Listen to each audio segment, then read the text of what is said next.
चाकरायन नाव ऐकल्याबरोबर सगळे ब्राह्मण आणि राजा स्वतः सर्व सैन्यासह साष्टांग प्रणिपातच केला होता. साष्टांग महाराज आपला किती शोध घेतला, तुमच्याच द्वारा हे पुरोहितत्व आम्हाला पार पाडायचं होतं, हा यज्ञ करायचा होता, पण तुमची भेट झाली नाही. म्हणून हे ब्राह्मण आम्हाला बोलवावे लागले, क्षमा करा, कृपा करून तुम्हीच आम्हाला आता हा यज्ञ पूर्ण करून द्या. आणि त्या ब्राह्मणांनी प्रार्थना केली, महाराज कृपा करून या मंत्राचा अर्थ आम्हाला तुम्ही सांगा, आम्हाला माहिती नाही. आणि मग विशेषते चाकरायणांनी त्यांना त्या मंत्रांचा अर्थ सांगितला.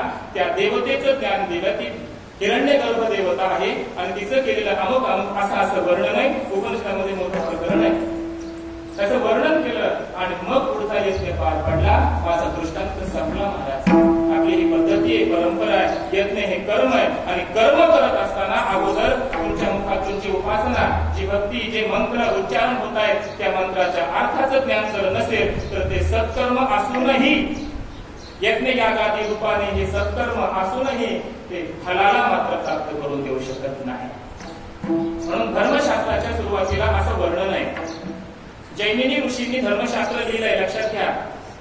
आणि त्या जैमिनी ऋषींनी धर्मशास्त्राच्या सुरुवातीला पहिलं सूत्र दिलंय, अथातो धर्म जिज्ञासा. अथ अतः धर्म जिज्ञासा. अथ या शब्दाचा अर्थ आहे नंतर. अथ म्हणजे नंतर, अतः या कारणाने, म्हणून धर्म जिज्ञासा, धर्माला जाणण्याची जिज्ञासा, इच्छा करावी, असा अर्थ आहे सरळ. तिथं अथ म्हणजे नंतर. कशाच्या नंतर धर्म जाणायचा आहे? धर्म जिज्ञासा करावी, पण कधी? अथ, नंतर. नंतर म्हणजे कधी?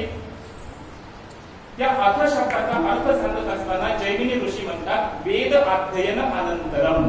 लक्षात घ्या, शास्त्राचं ज्ञान सांगतात. वेदाचं, शास्त्राचं आधी अध्ययन करा, त्याचं ज्ञान संपन्न करा आणि मग यज्ञ, या कर्म, धर्म हे सगळं करण्यासाठी प्रवृत्त हो. माझा मुद्दा एवढाच आहे, ज्ञान कुणाला नसेल तर जगात सगळं व्यर्थच आहे.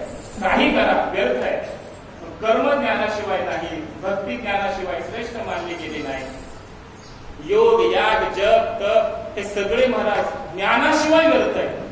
हे सगळं कशासाठी आहे? ज्ञानासाठी आहे. घरात ठेवा. जप, तप कशासाठी?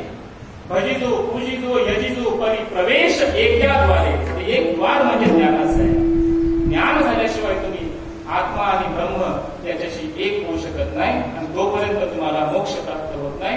हे जगात अंतिम सत्य आहे.